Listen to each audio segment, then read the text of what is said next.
Hi, we were about to upload this video when Michael Fremer came out with a great video on his YouTube channel talking about cavitation in a review of another machine. And it was so terrific that I thought I would ask him permission to go ahead and put it at the beginning of this video, and we also put a link to the entire video down in the comment section. Look, I want you... Charles Kirmuss is a propeller head, a real propeller head, right? Think of Doc Brown from Back to the Future. That's really what this guy is like. And I'm telling you, I'm so glad that he exists, even though he drives me crazy. Here's the deal.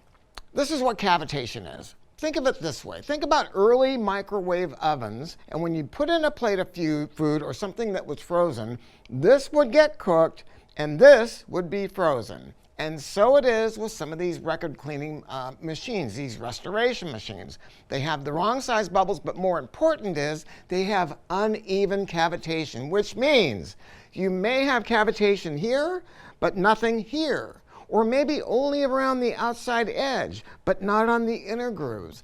That is what makes the Kirmuss machine different. And if you end up buying one, you gotta make sure. If you want to be like the hundreds of other people that love them so much, do not overuse the Kirmuss fluid.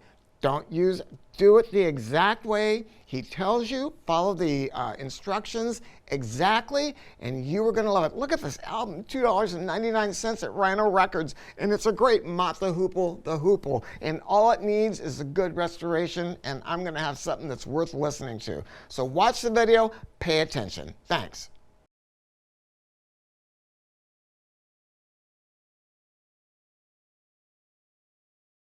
Again, I am not an expert on this subject. I have done my best to get information from a variety of sources, not just Mr. Kirmuss. And Mr. Kirmuss has done a lot of work on this. I have been very skeptical of everything he said about the subject.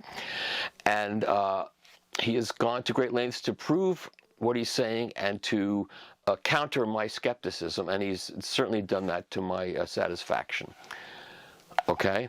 So, again, I use his methodology for restoring a record, which means applying a propane-based fluid to the record and putting it back in the machine repeatedly until all of the materials that are stuck in the groove, including, as he has proven to me, a mold release compound. And we've talked about this for a long time. There's no such thing as mold release compound in the sense that no one is spraying PAM or something on the stamper when a record is pressed. So, you know, but there are materials in the pellets. The pellets are not pure polyvinyl chloride. It's a formulation with other kinds of ingredients. And in the process of pressing, the heat causes some of this material to be released, and it's on the surface of the record. And Kirmuss sent me some material that came from Shure way back in the 70s or 80s, where they discussed the subject and talked about it. So it exists. And when you clean a record with a vacuum machine or a string type machine, you probably get some of that up, but you don't get it all up. So the purpose of the restoration process that Kirmuss uses is to both clean the record using cavitation and using this other process to restore the record and get everything possible out of the groove. And he's shown measurements that you actually increase the output of the record because you've made the groove cleaner. And you know, record playback is based upon the velocity of the transducer, the cartridge. It's the velocity of its movement, and it's going to move further the cleaner the groove is.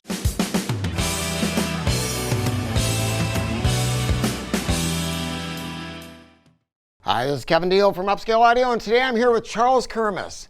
And we are going to have Revenge of the Nerds, Revenge of the Propeller Heads. I thought that nobody could ever outdo Ron Sutherland from Sutherland Engineering, but Charles is doing it. But I'm going to turn this over to you in a second. I got to say something to you. We love these machines. We sell the bejesus out of them, and I'm going to tell you why. You hear me bitch and complain about magic boxes that people sell you.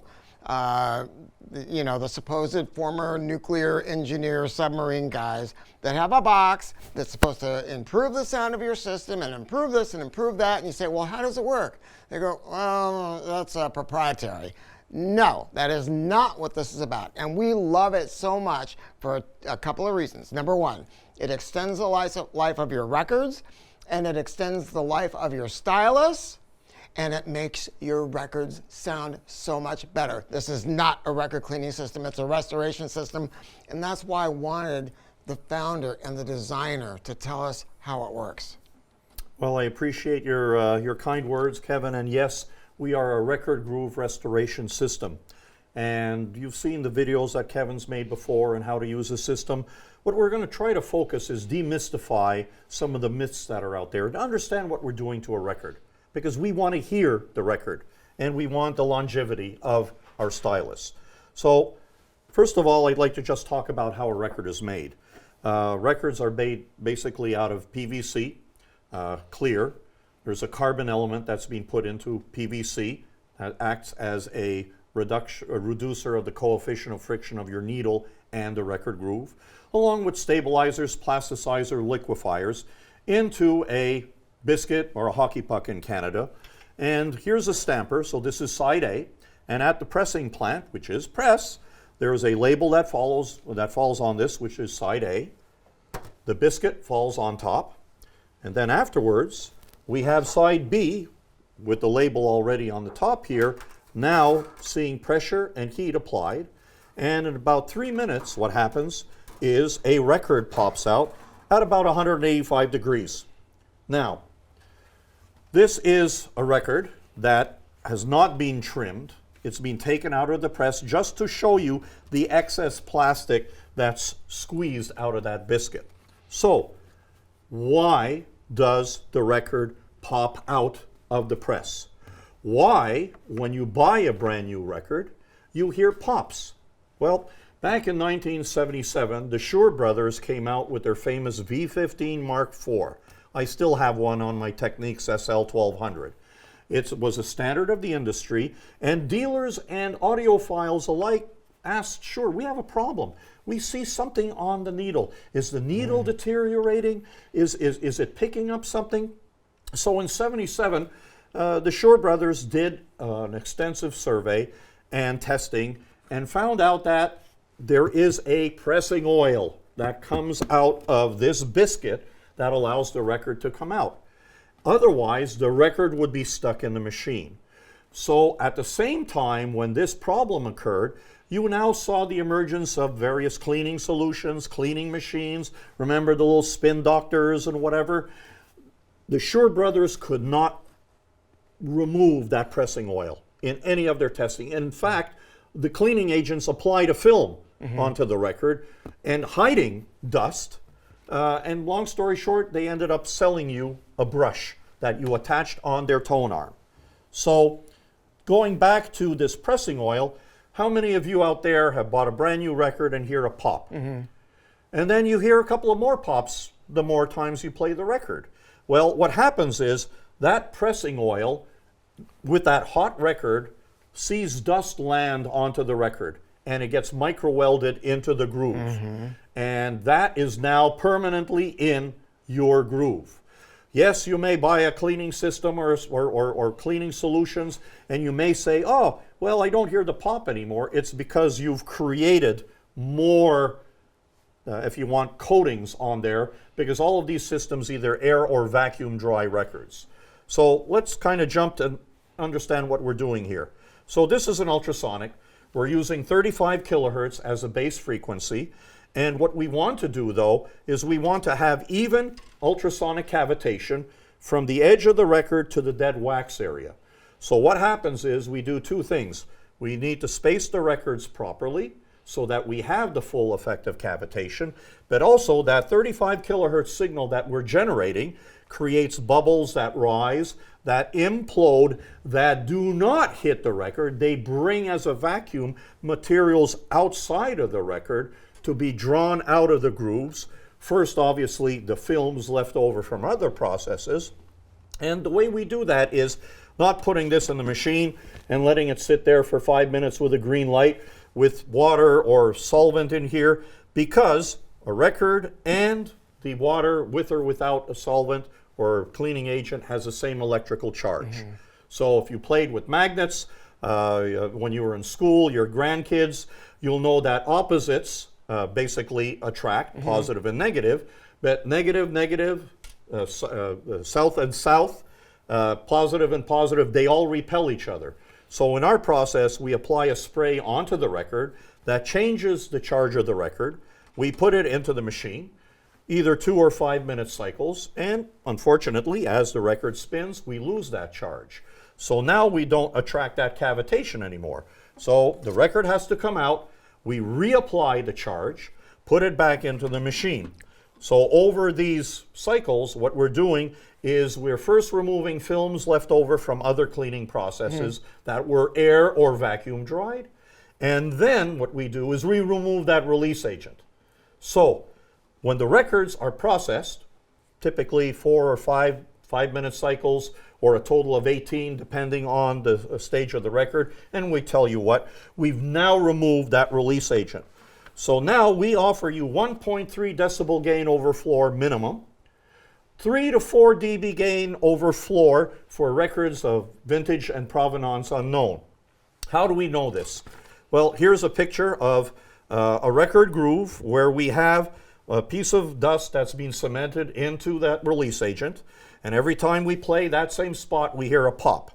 We have a VHX $178,000 microscope where we've measured the height of the record before the processing in the upscale unit of 31.84 microns. So now, after 4 5-minute cycles, we are now down to 30.94 microns. And guess what? Look, that piece of dust is gone. But even more important, this is where the gain comes in. Look, I have detail. I now have timbre, soundstage, and imagery. Wow. So. And that's where image comes from, is from top end. That's where that sense of space comes from when you're talking about what records do that digital doesn't do. So what we want to do is be playing the stamper here. Now, I know that your machine, because there's some people that are repurposing machines that are for medical use and stuff, right? And they take these other machines and they go, oh yeah, this is the same thing as. And it is not the same thing at all, and you even have proof of that, don't you? Right. Well, the premise is, first of all, what are we trying to do? Dirt and dust and fungus are 3 to 5 microns in size. The groove that you just saw is a U, 6 microns on the bottom, 30 to 35 microns on the top. Perfect for 35 kilohertz. People are saying 120 kilohertz, that's the latest and best because the bubbles are smaller. Well, the 120 kilohertz, 140 kilohertz machines, or 50 and 60, are made to be used on medical instruments. So why? Well, if I have a colonoscopy and the doctor has finished the procedure, now Kevin is going to be subject to the same microscope. He doesn't want my DNA up his. You haven't even asked me out for a date yet, but that's coming. Okay. But well, anyways, the issue there is that frequency is made to remove 0.5 microns, so it has a hard time to remove dirt and dust. Right. And you worked on this process and figuring out exactly what needed to happen over what period of time? 9 years. 9 years, and that's what I'm talking about. This was not taking another product and repurposing it. This is going with a studying exactly, look, parts and engineering, parts and engineering. What do I tell you in all of my videos? And that's what I love about this. He looked at the problem and he researched it for years and years and years to come up with the most elegant solution, and it absolutely works. So this is our 5th anniversary machine, and this is a foil record.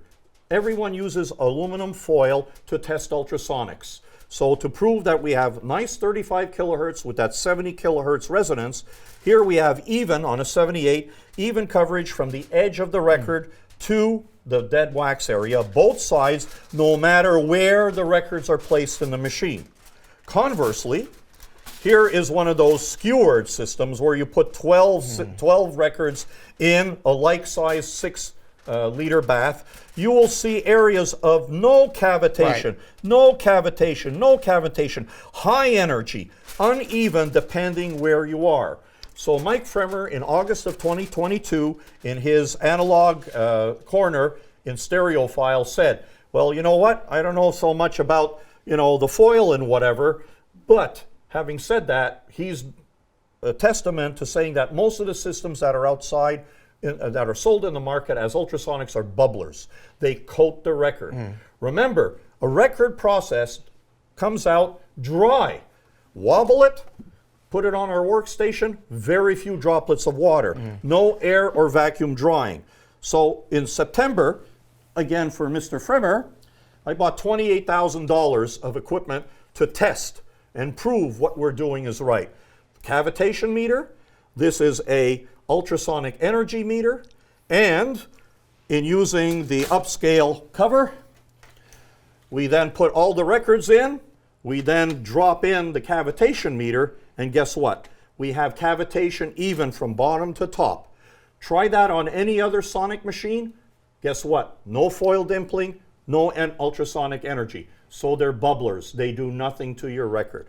March of the propeller heads, March of the propeller heads. Look, don't take my word for it. Go talk to other people. And Fremmer's got more articles coming out supporting your machine and how you've been looking at this, right? Yep. Yeah, yeah. And it's absolutely worth it. Now, on the Upscale audio machine, I think I already said this, but maybe not.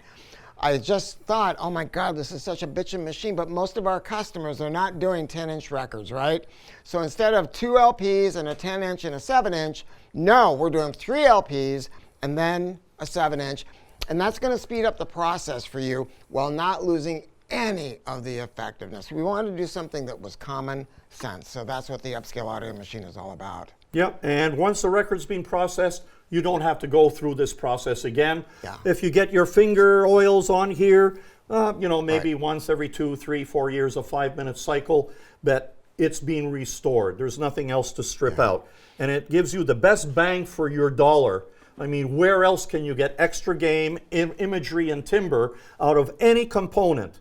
And Nowhere. protect your cartridge. It starts with the record. Protect your cartridge. So that's the thing. Clean the record, restore the record, put it in a clean sleeve, play it on a clean surface. That's the key on how to take care of your LPs. And oh my God, I love it. All right. Go to our website, talk to our non-commissioned salespeople, our employees. We have an analog department that can get even deeper with you if you do need it. I want to thank Charles for coming out. He's such a rock star. Propeller head, yes. Rock star too. I love it. I really appreciate you coming out. Kevin, talk to Kevin's guys and Kat's guys. 1.3 to 3 to 4 dB gain, 810 kelvins of pressure. Ask anyone else. Hell yeah. And we're going to treat your system like it's ours. Thanks.